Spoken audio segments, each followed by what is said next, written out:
My name is Ivan Marx. The film you're about to see is authentic. It records the last 10 years, which has changed my life.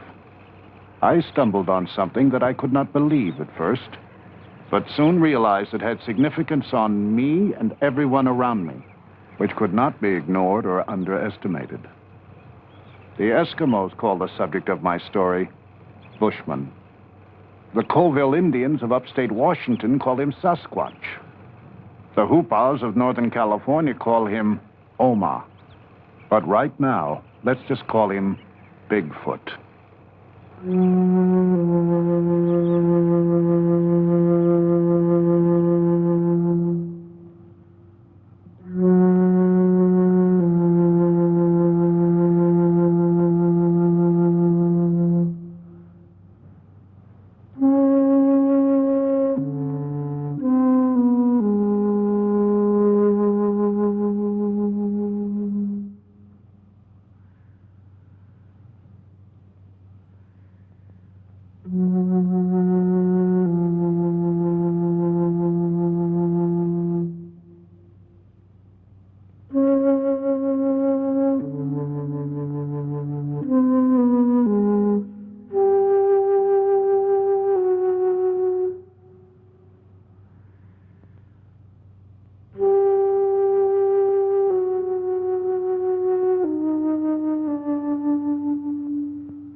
This is my country.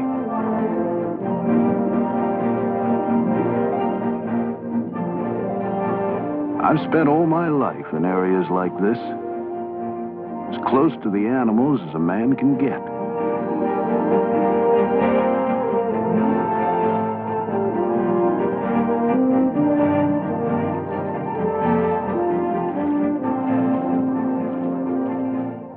I built my home here.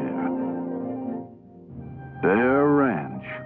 Of course, I'm prejudiced, but I think it's just about the prettiest place I've ever seen. Then there's Peggy. She's a rare woman. She's the only woman I know who'd put up with the animals I used to bring home, like those coyote pups, and raise them just like they were her own.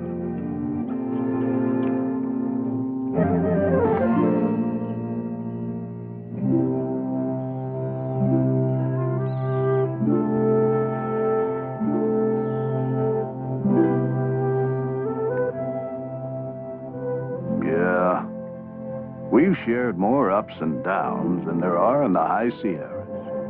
Those were good days, simple, clear-cut. You see, I'm a tracker, and believe me, I'm the last of a vanishing breed. I know tracks, like the FBI knows fingerprints. I specialized in renegades, killers of livestock, and sometimes people. I didn't kill for sport. I went after the right animals so innocent ones might be spared.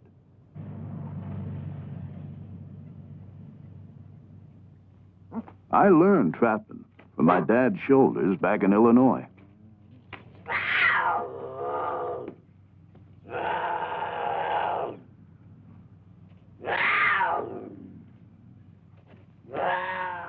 Since that time, I've worked for the government, territory, sheriff's office, federal game warden.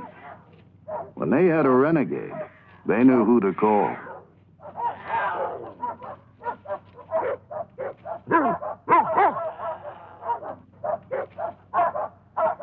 There was a time me and the dogs got called up all the way to Kodiak, Alaska. There'd been reports that bear had been killing the cattle. Now, I know bear, and the Kodiak happens to be one of the most beautiful on God's earth. Takes a lot of grub to feed him. 9 feet tall, up to a ton in weight. No need for him to be killing cattle, though. He's as fine a fisherman as you'll ever see.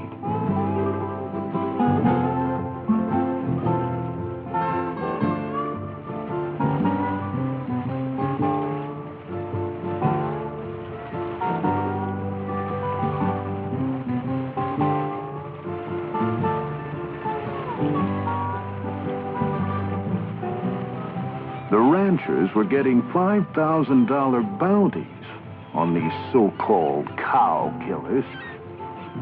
So I moved in to set things straight.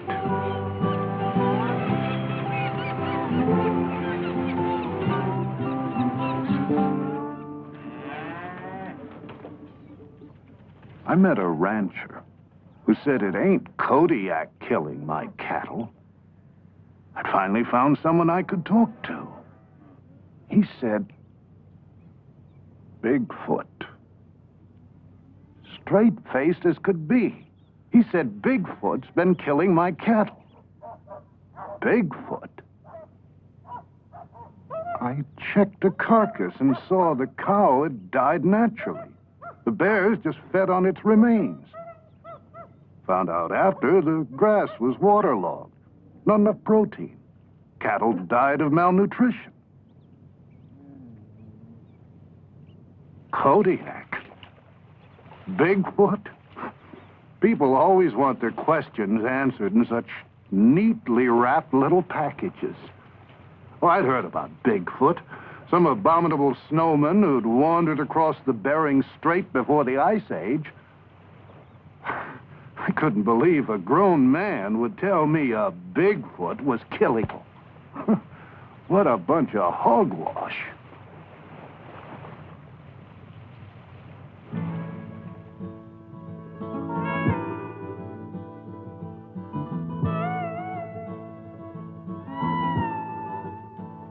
I didn't mind at all putting distance between me and those crazies in Alaska. And it felt good to be with some sensible folks like Peggy's brother. And Arizona University wanted us to track down a javelina hog for research. It's a small critter, but vicious.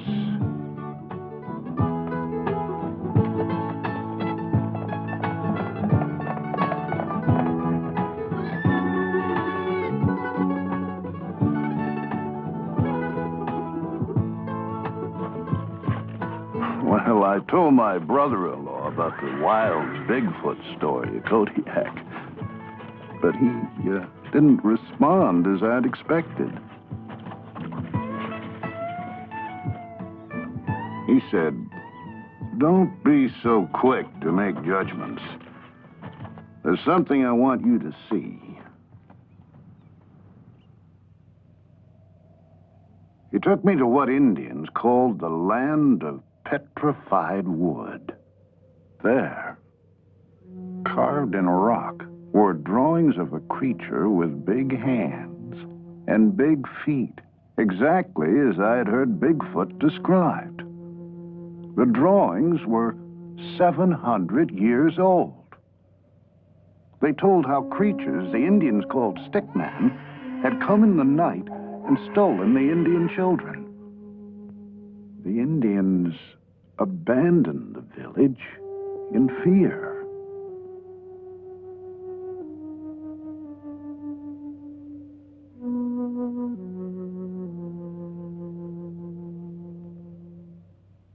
First the ranchers, now my brother-in-law. My head was reeling with Bigfoot.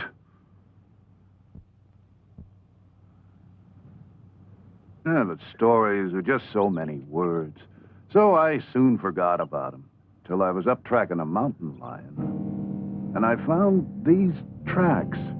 Now, they look much like human footprints, but they were 18 inches long, 6.5 across the ball of the foot, 5.5 at the heel. They were the hugest I'd ever seen. The tracks were so deep, they had to have been made by at least a 500-pound animal. And the hair, I couldn't identify it. The toe prints were spread around small rocks and dug into the earth, showing whatever made them could cover pretty rugged country.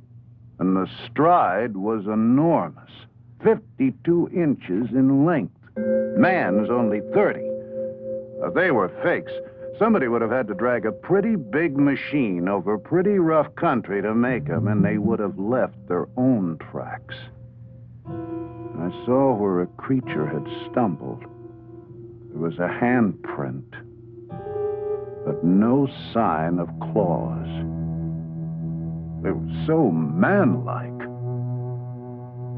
I was mystified, so I made plaster casts and sent them with the hair to a lab for analysis. Well, I tell you, I was glad to get home. Our pups were growing, and they didn't give us much time to think about everything that had happened.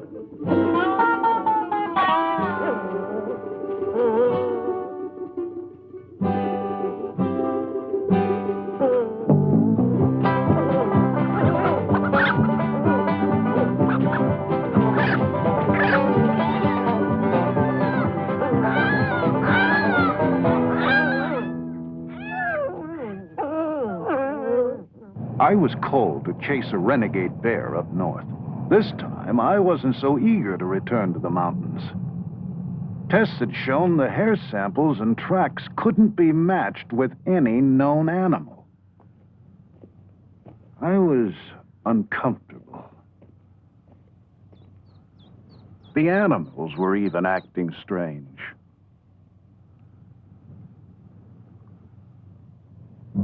I soon found out why. I found the bear I was looking for, but not in the condition I expected. Another track, just as I'd seen on the mountain. And there, between its teeth, the hair. I was astounded. A 600-pound bear that had stood 8 feet tall, lying by the side of the creek with its neck broken.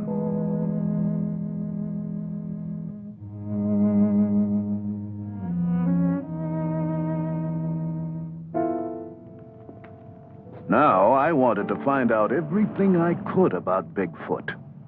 I advertised for any information or leads. You can't believe the number of stories people had to tell. My friends laughed at them all. Okay, I'd laugh too. But things were different now. I had to figure out what was fact and what was fiction. There were reports of creatures 12 feet tall, 800 pounds, that prowled on 2 feet.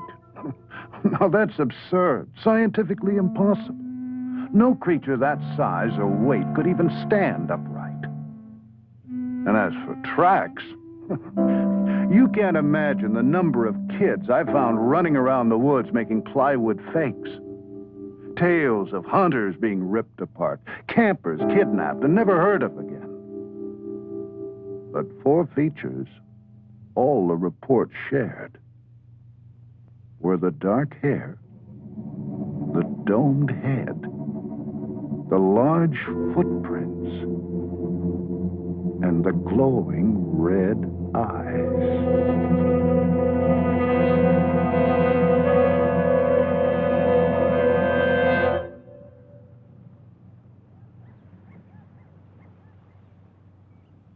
Nature's my home.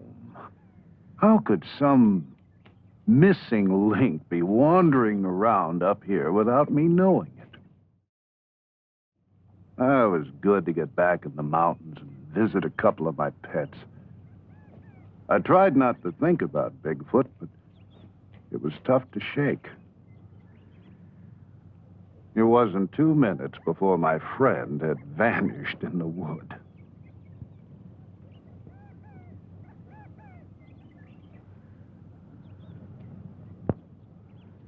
Well, I set out after him, but I couldn't find him anyplace.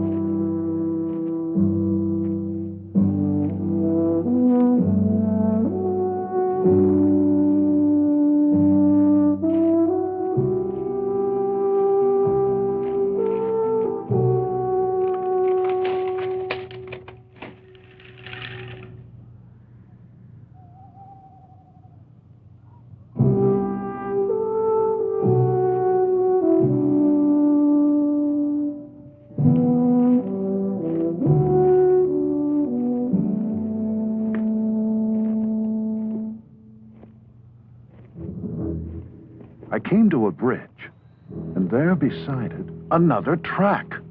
Fresh.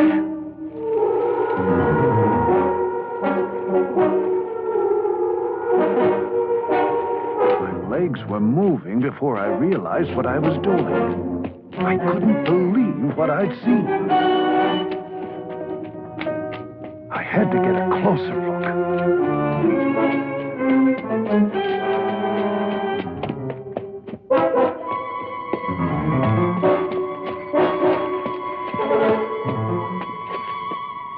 Nauseating, musky odor made it difficult to breathe. But I had to find out what I'd seen. It was getting dark. Time was growing short.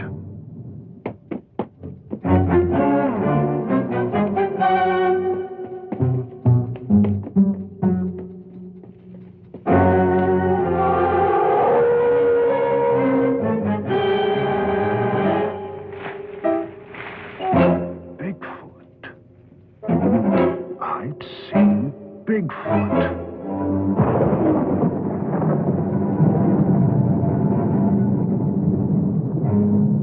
What the hell was I doing?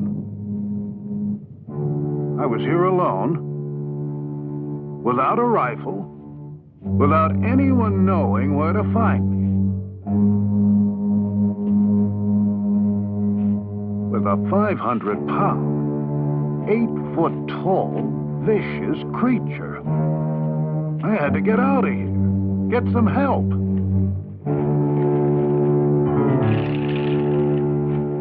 I had to show people what I'd seen. The footprints.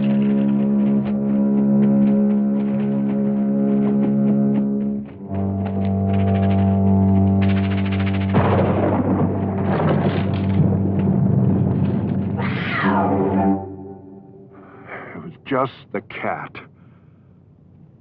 I'd never been so scared in my life. But my friends couldn't laugh now.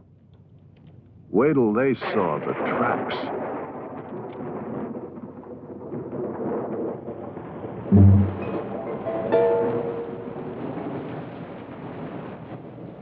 But the rains came and washed the tracks away. Hurry, hurry, get your Bigfoot burger, 2 burgers. Now, people's attitudes towards Bigfoot made me mad. I'd seen it. Matter of fact, I felt I'd been singled out to find it.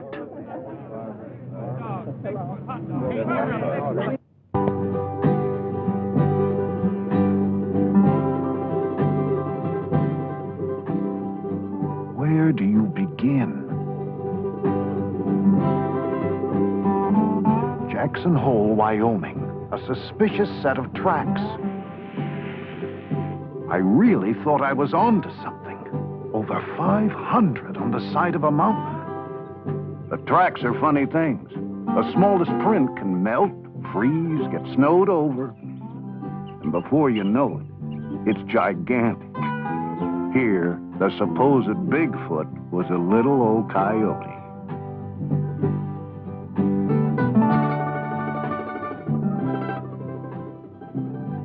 The redwoods, an endless source of sightings.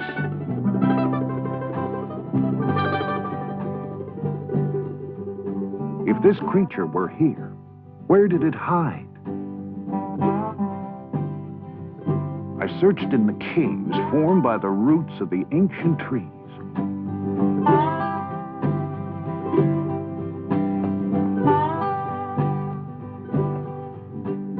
Here were perfect shelters, large, dark, secluded, hideaways to recover from injuries. Refuge for many forest animals from the elements. Protected privacy when giving birth. Hundreds of tree caves, but no tracks, bones, or unusual droppings.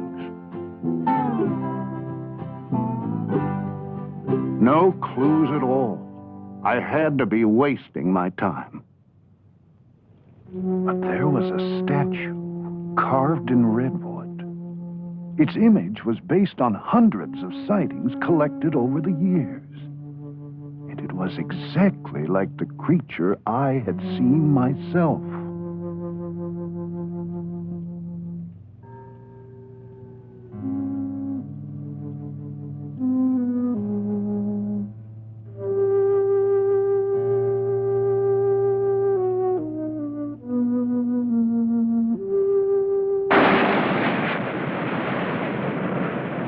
Oregon coast.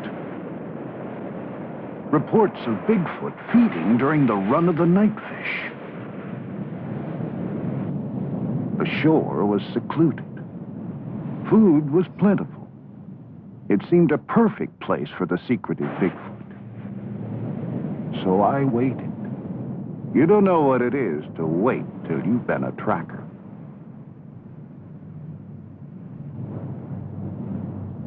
Finally, a gull came with the first sign of the run. And right behind it, you've never seen so many fishermen.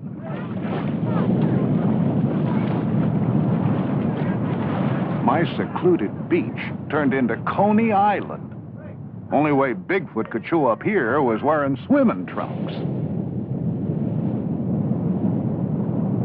One bum steer after another. How was I supposed to know which lead to follow? I was running out of time, and I was running out of money. As we left, I felt like the waves were laughing at our backs.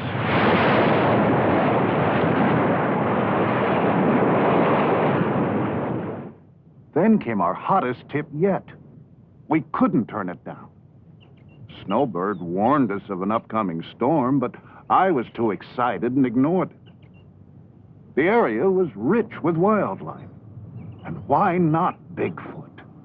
Plenty of food, plenty of cover.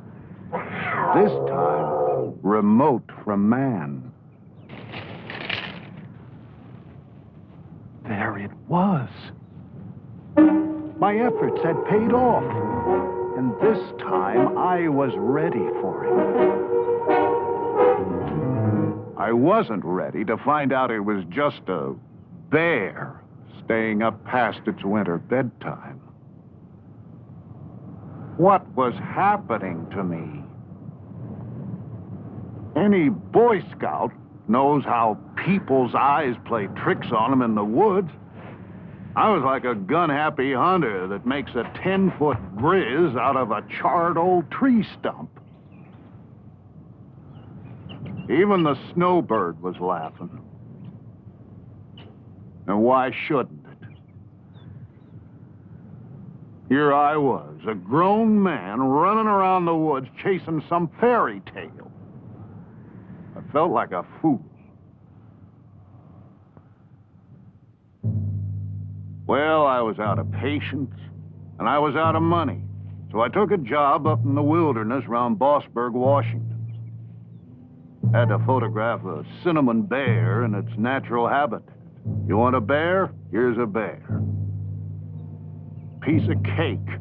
I always got what I said after. Except Bigfoot. Then I saw it. A deformed version of the track I'd seen so often.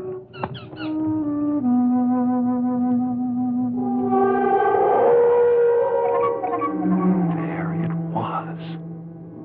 Finally, face to face with Bigfoot.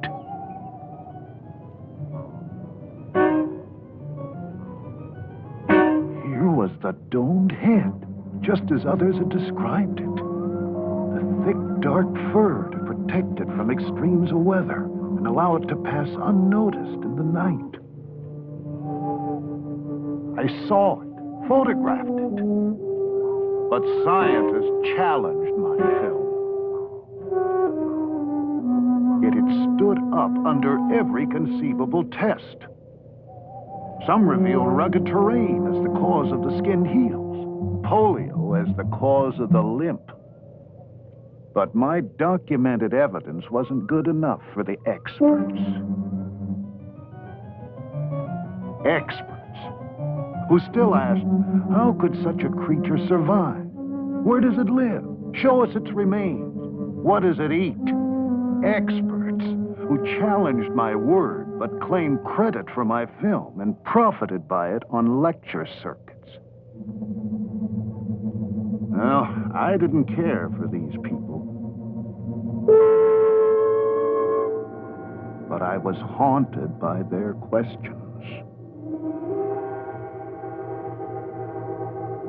What an experience. Now I had to start finding some answers. The creature's tracks disappeared at the edge of a beaver swamp. Only sign of animal life was the geese migrating north for the summer. I wanted the satisfaction of bringing back unchallengeable proof. Still, where to begin? I found several other creatures had passed through the area, all heading north. Could Bigfoot be a migratory animal? I plotted all the reliable reports.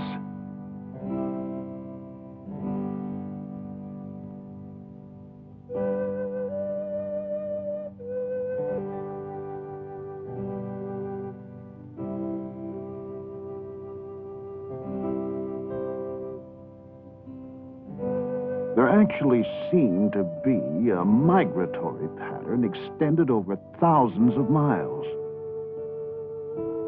If this were true, I'd have some means of predicting the creature's movements and a good chance to find some answers to my questions. Bigfoot always stayed in very rocky mountains and isolated terrain. The greatest number of sightings, and the only ones of the Bigfoot young, were in summer, above the Arctic Circle. Could that be where Bigfoot migrated to breed? If I move rapidly, I might find a clue before season's end.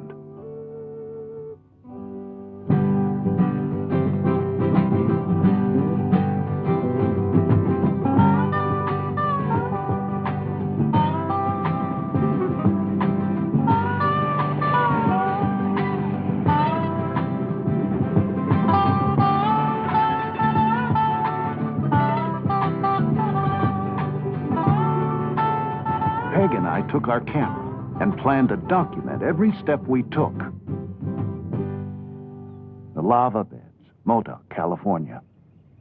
If Bigfoot were a migratory animal, my theory had to hold up all along the way. A track, centuries old, preserved in the lava. My theory was working. But I wondered how Bigfoot survived the violent eruptions that brought the lava rock.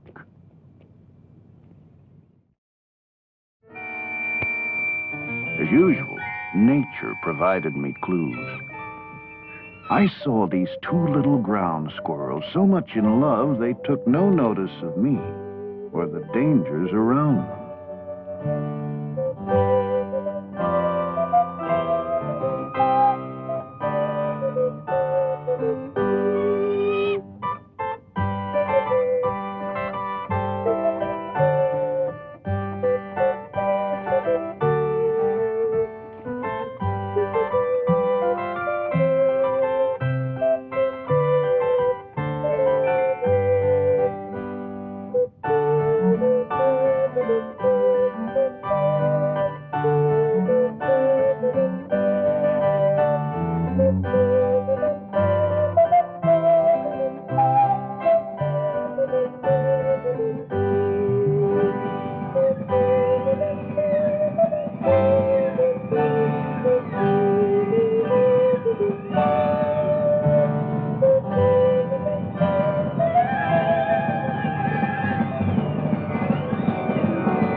The male's natural instincts drove him to cover.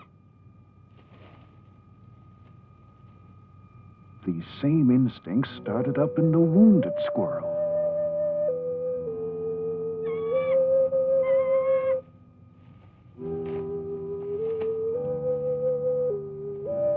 Nature was reminding me of her basic law, survival.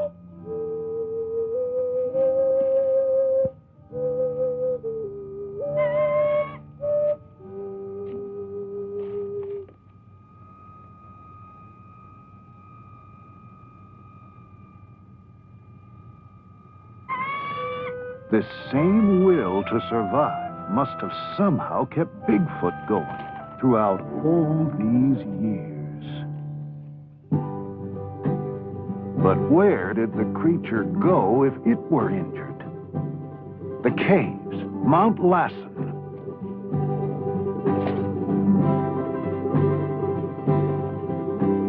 The Hat Creek Indians believed they were inhabited by an evil ape man. Now I was hot. Every step along the way brought me new clues. It was too late in the season to find the creature here now. But I'd soon catch up with him above the Arctic Circle.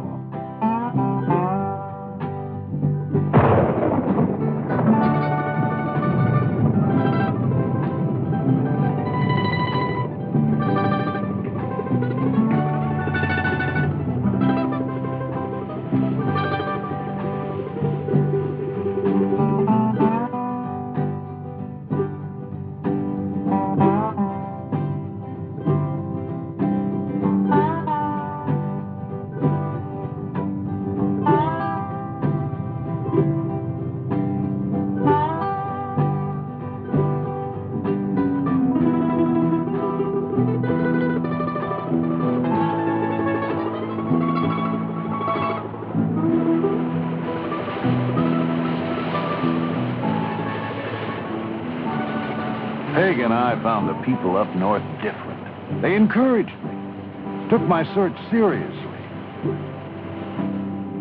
Like the lumberjacks, mountain men, like myself. The first into the midst of the wilderness, which meant first with stories of Bigfoot. Most of their sightings came at the time of year I'd anticipated. They were sure when Bigfoot passed because strange happenings followed in a nearby valley.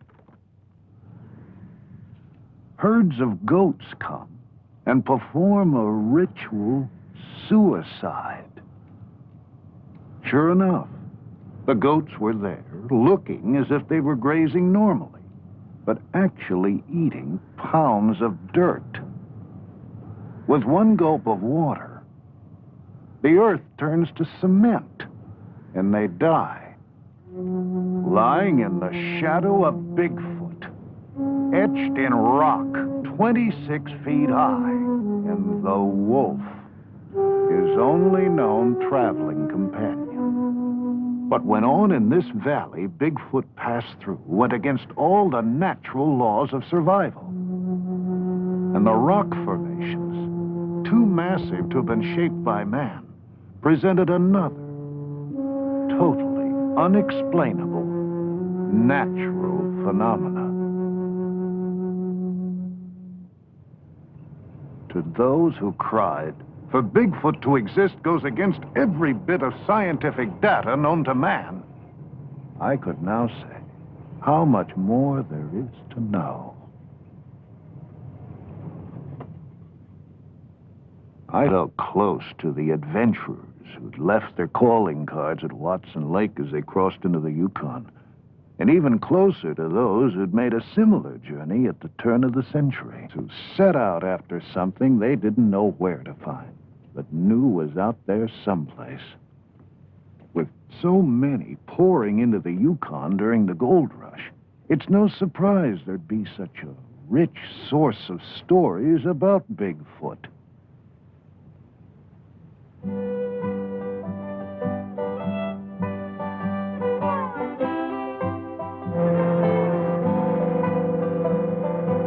first time in my life, I understood what made people like that tick. It's more than gold. I guess we all need a frontier to explore. Don't necessarily have to go off into it. Just makes you feel kinda good knowing it's there. Thousands of these people came from everywhere.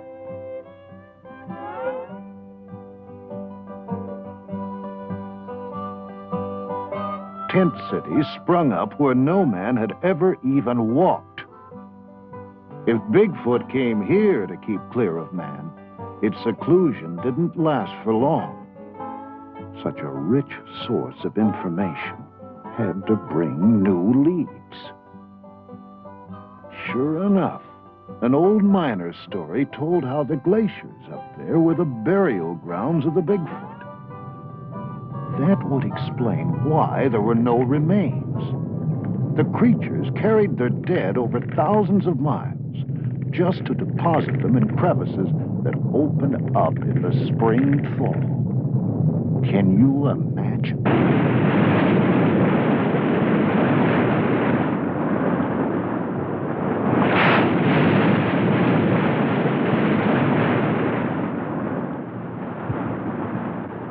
I went there searching for some remains.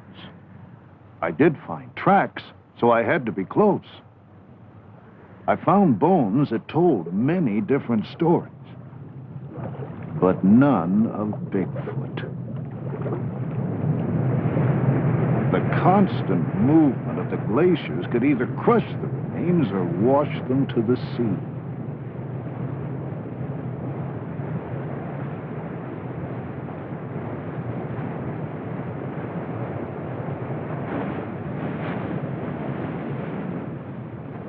Burial grounds of the Bigfoot. I thought of the people who were the source of these stories. Their friends called them crazy, and some of them might have been. But you wouldn't believe the extremes they went to for their fortunes, romance, and the unexplored.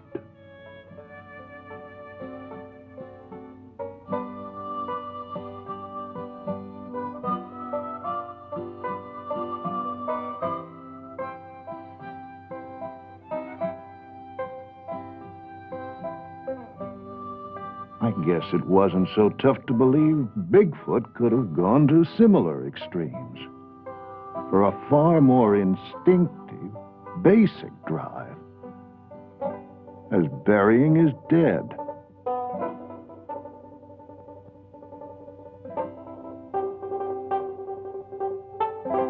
So many questions.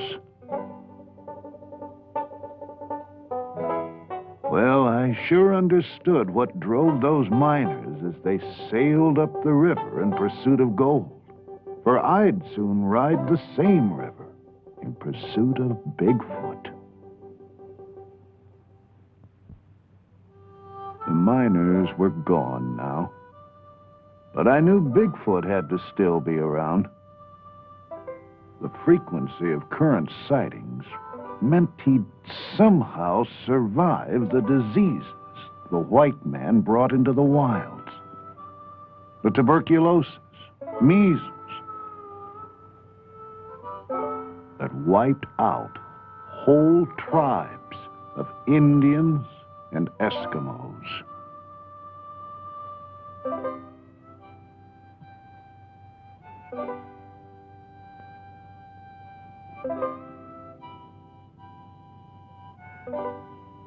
He'd even survived the violence reaching out from the boomtowns.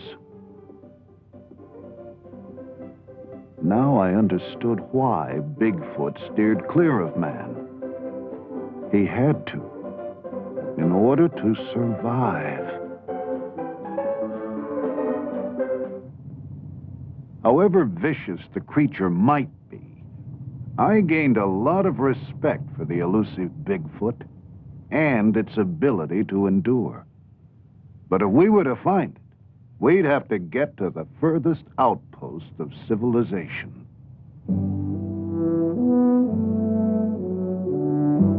When we ran out of road, we saw the remnants of the old pioneers giving way to the machinery of the new. Thousands were now pouring back up to the new gold rush for the black gold, oil. How much longer could Bigfoot avoid all these people? Where would he go next? I gambled on him heading north.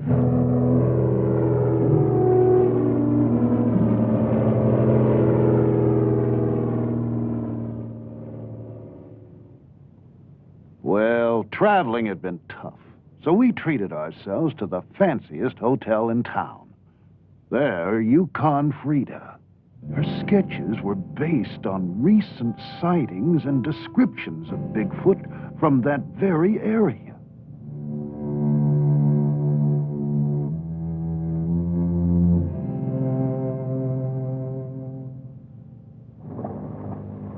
As we started our journey up the river, I thought of the statues and drawings I'd seen in Arizona, California, Oregon, Washington, British Columbia, the Yukon, and now above the Arctic Circle, all of them resembling the very creature I saw myself.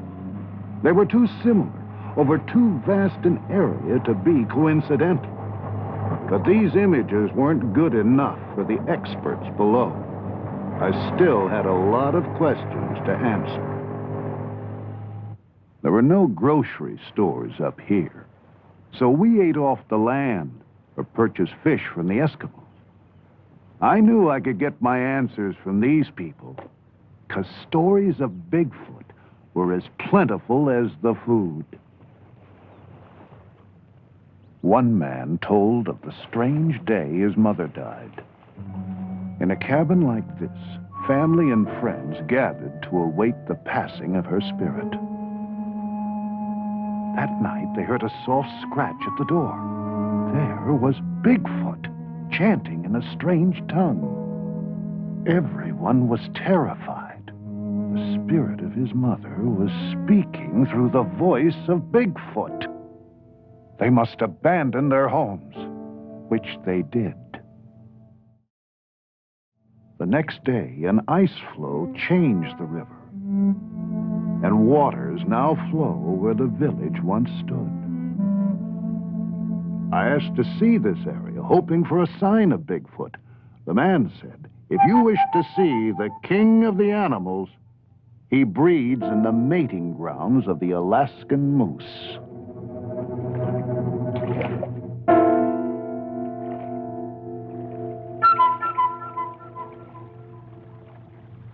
The moose came, as if a sign, reaffirming the man's words.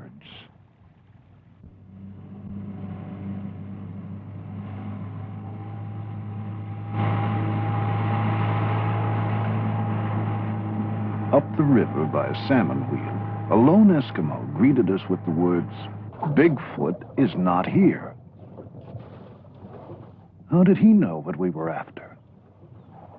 He told a tale about a trapper who killed a creature in the early 40s, bringing the wrath of Bigfoot down upon his people.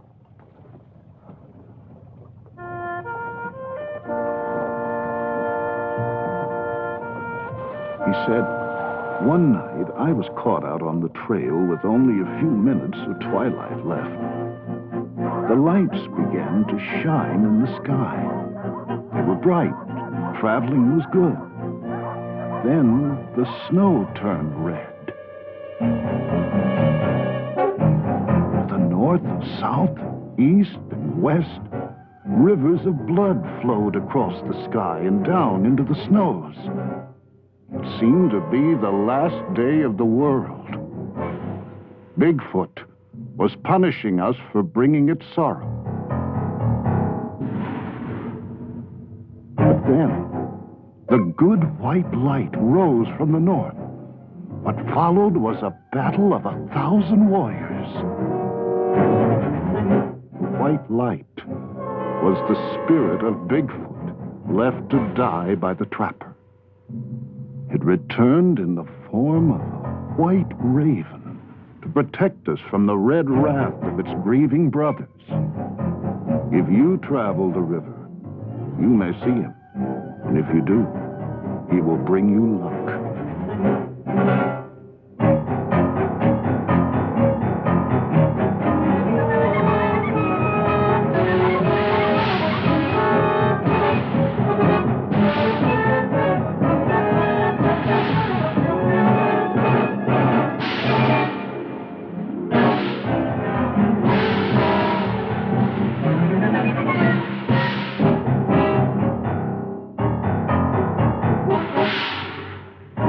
Then the native gasped, pointing to a bird soaring above us.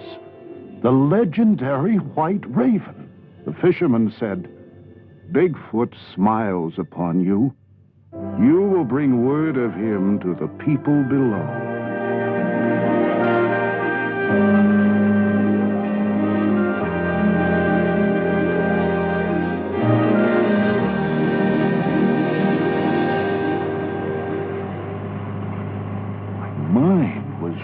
Reeling. At the next village, the natives were waiting for us. They had heard about the white raven and wanted to show us their secret, sacred figure. Here it was again. They told us how Bigfoot was their friend. Their friend? How did they think such a violent creature could be their friend? They told how Bigfoot always carried the bodies of men killed or lost in the Arctic winter to the edge of the nearest village to be buried by their own kind. When I asked where I could make contact with their friend, they said, "In the land of shining eyes."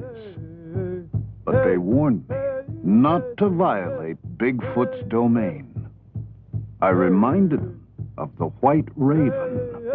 So they taught me a chant to sing on the night of the full moon and promised I would see the glowing eyes of Bigfoot.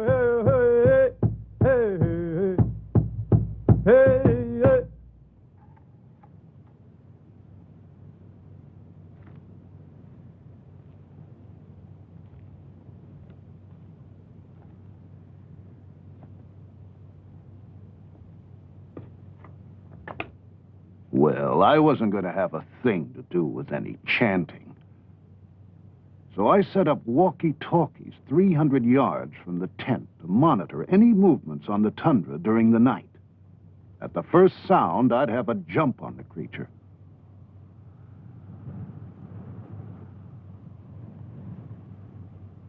Then the wait. The land was lush with vegetation. Perfect feeding ground. Berries, lichen, gnats, bugs, millions of fish. Not just a land of ice and snow. I understood why Bigfoot and so many animals flocked to the Arctic to breed and raise their young.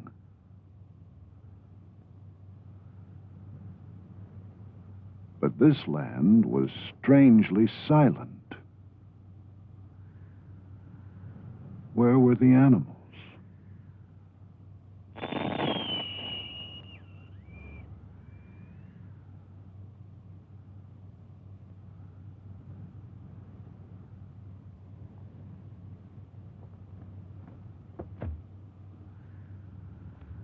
My transmitter had been thrown 15 feet.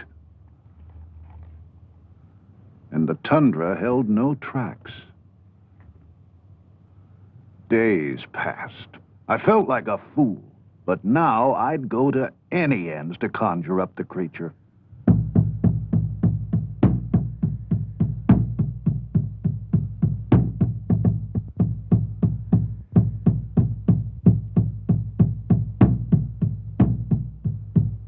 Soon Peg saw what she thought were two car lights approaching.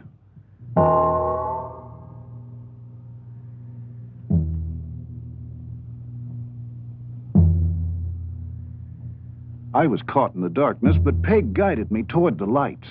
I had to find out what it was.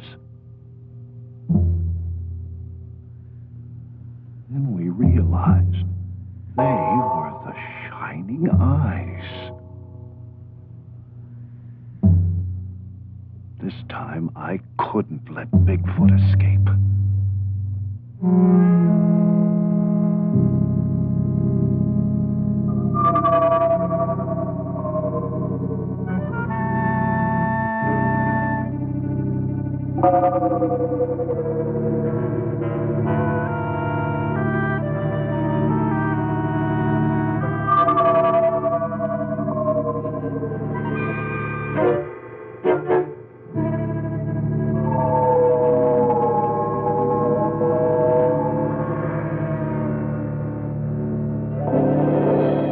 But dawn broke, and it disappeared behind a rainbow.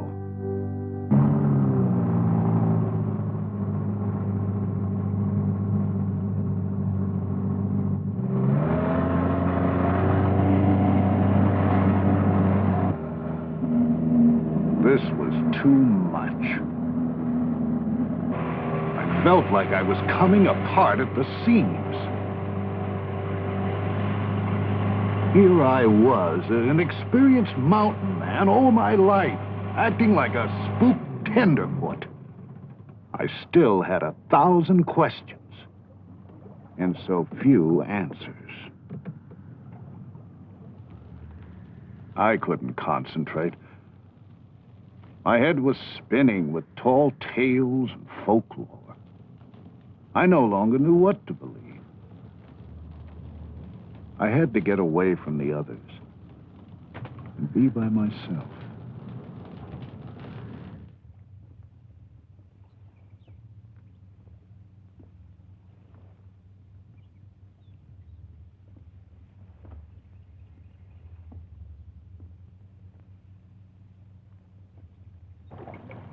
There were the salmon, back after 10 years of living in the sea, to spawn in the exact place of their birth, and then to die. They reminded me of those I'd seen at Kodiak in the days when I was a pure tracker, stuck to nature's signs and wasn't so confused with all the legends and stories of man.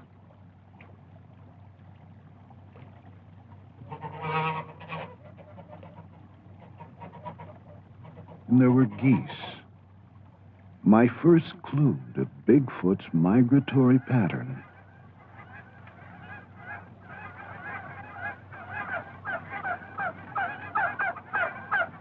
I began to feel close to nature again. I knew that's where I'd find the answers to my questions. And the caribou, catching velvet off their antlers, release swamp gas from the tundra to glow in the night.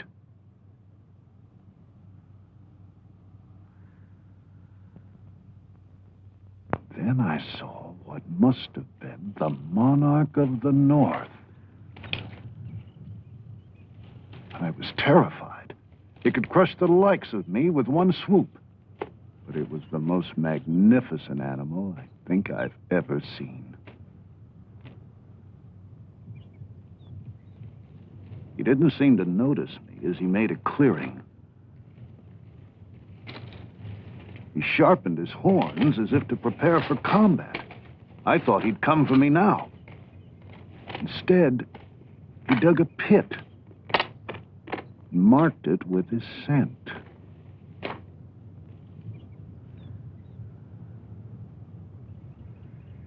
This attracted cows from all over the area and seemed to warn other bulls to keep away.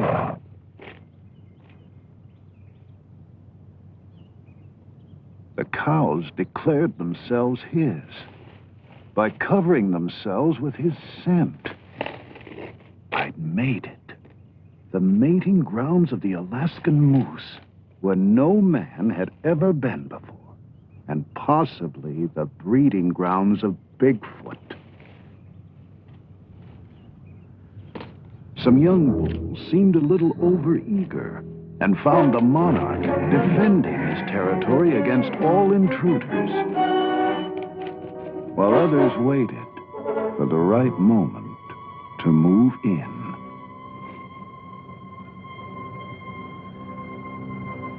Then he saw me. But luckily, a match for the monarch challenged him for his cows and territory.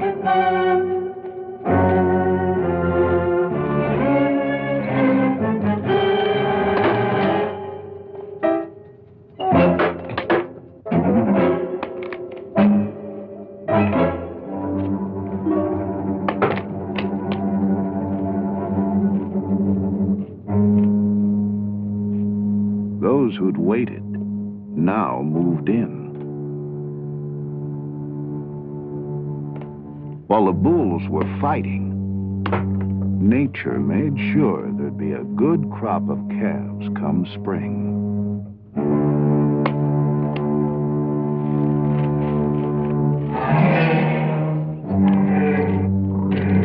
Finally, the monarch triumphed. Now, too preoccupied to give any notice to me, he gathered his cows. And according to the law of nature, the strongest began to breed.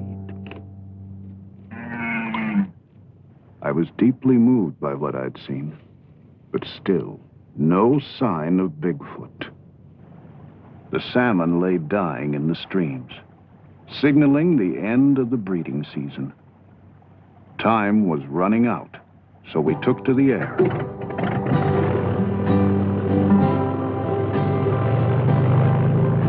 The Arctic winter could close us in at any moment, so we had to move fast. Why couldn't I find this creature? Was my theory wrong? When I saw the expanse of space below, I laughed. Anything could be out there. They'd found Stone Age men in New Zealand. There were prehistoric fish being pulled out of the Persian Sea. My God, a primitive man walked out of the mountains 70 miles from the capital of California. There's so much territory yet to be explored. We found undiscovered wrecks of men who tried to break into this wilderness and were never heard of again. I couldn't think of the risks. Everything I believed in was on the line.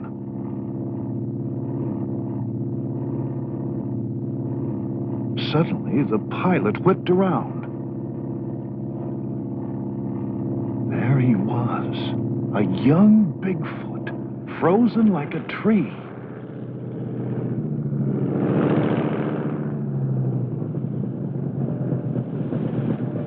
We raced back to the river, but he slipped away.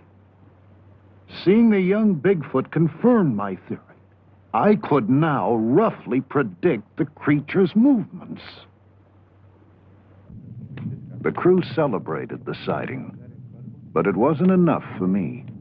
I knew I needed to document Bigfoot's habits. The young Bigfoot's tracks led me from the river to a lush meadow. He'd passed through a herd of grazing muskox.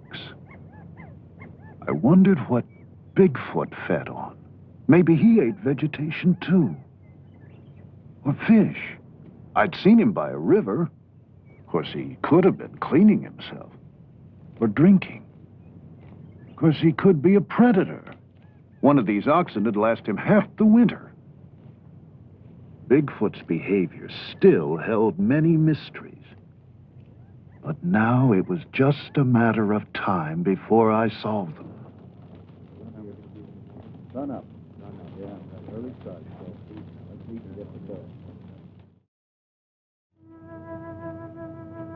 Winter now closed down on us in earnest.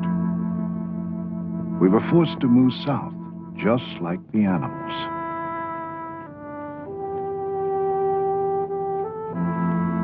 The caribou gathered for their migration.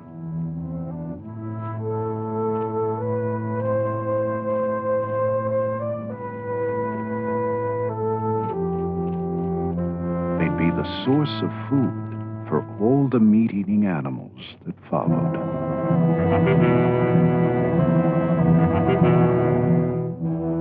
If Bigfoot were a meat-eater, he'd feed on caribou too. If I could prove that he did, I'd have a clue to the place he held in nature.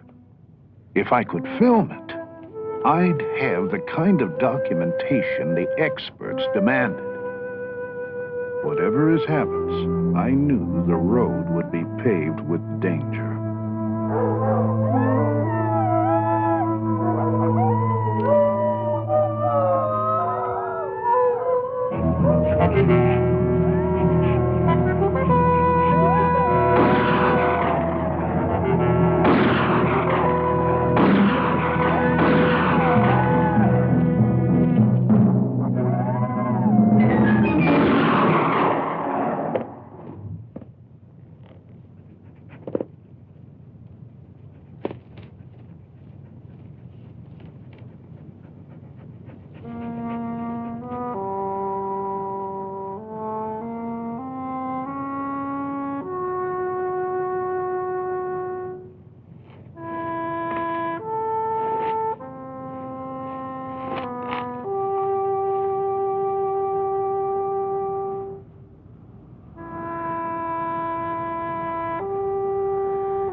Devastated by the slaughter of the caribou. I kept thinking of Bigfoot and its migration. It had to be protected. It could be wiped out before I had a chance to study it. But how could I get protection for something so few believed existed? I needed that unchallengeable proof I'd first set out for. There was no sign of Bigfoot with the caribou. It must eat vegetation or fish. The perfect place.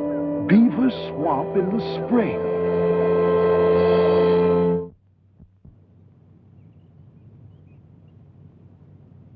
I got there early and planned to stay as long as I could. I used every trick I learned over my years as a trapper and carefully covered my scent with ammonia. Beaver Swamp. The geese. If my theory was right, Bigfoot would follow shortly. I searched for the perfect place to set up a blind. When I found it, I moved in and set up my cameras. Day after day, I waited and soon grew jealous of the other animals' freedom. I was stiff, chilled to the bone, but I was determined not to make a move that might warn Bigfoot of my presence.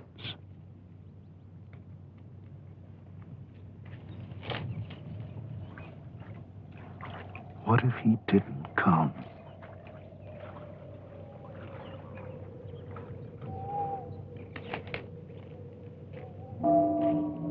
Then a movement in the woods. The sun hadn't come up yet. It was hard to make out what I'd seen at first.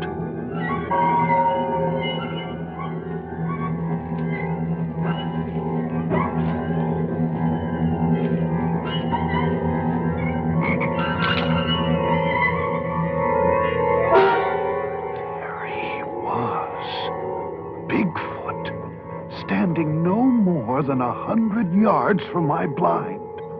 I began to shake all over. I could barely keep hold of my camera. He was awesome.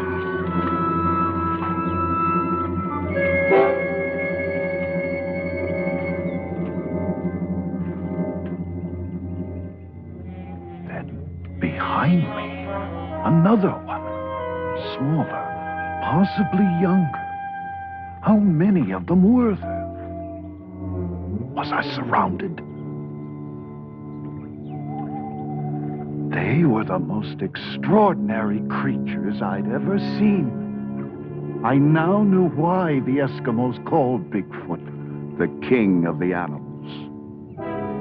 The older, larger one was 7 feet tall, 450 to 500 pounds.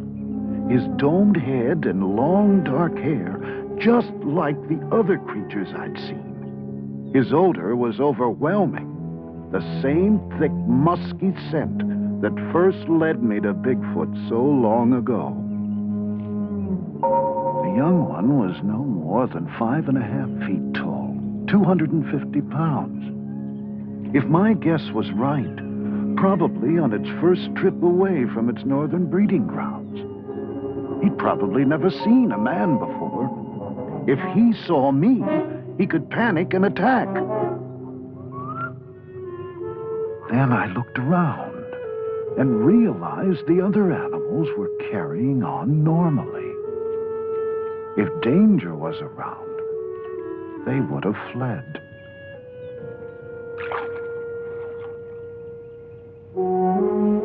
Just as the Eskimos had said, Bigfoot is a benevolent creature. It doesn't even attack or feed on other animals. It seems to eat only vegetation or sometimes fish. Here it was before me, pulling up the tender swamp grass with its hands.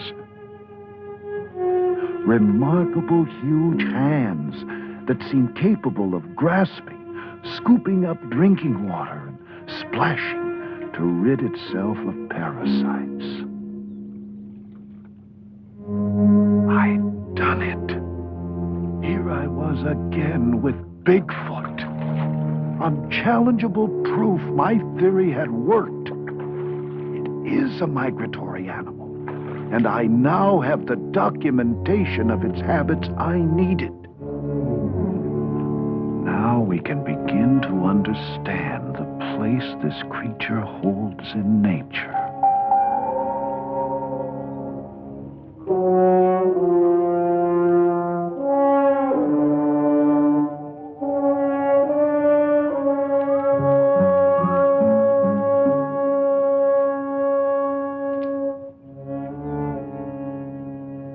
A raccoon came out to start his day's hunting.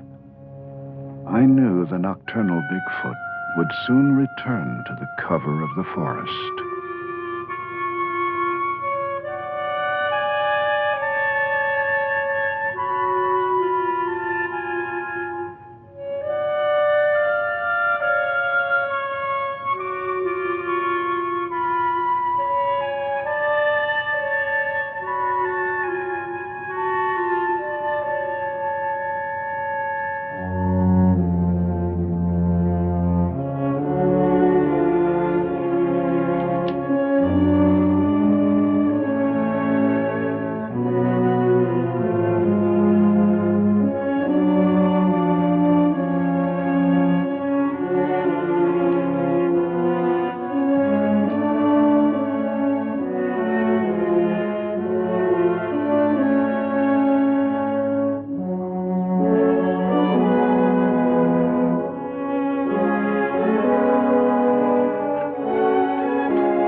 I once again said goodbye to this mysterious creature that has somehow outlived its natural role, endured the tests of time, now left to wander the land elusively, with a strange will to survive.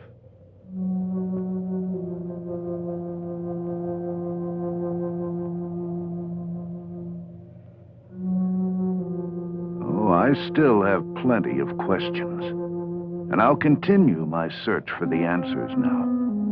But I assure you, I'll no longer get so caught up in the problems of my research that I'll lose touch with the wonders it reveals.